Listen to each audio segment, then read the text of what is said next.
was having tendinitis problems in my right shoulder that weren't going away regardless of anything that was done.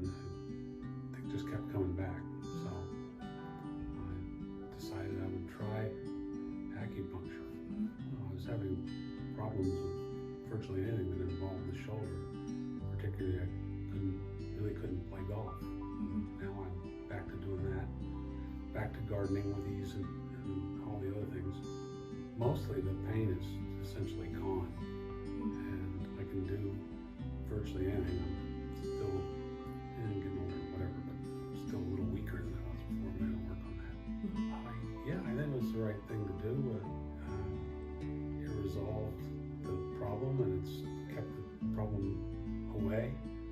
And basically, it's been more of a permanent solution than whatever other injections I was having. I considered it a little bit. Talk about various kinds of medicine and what wasn't working for me.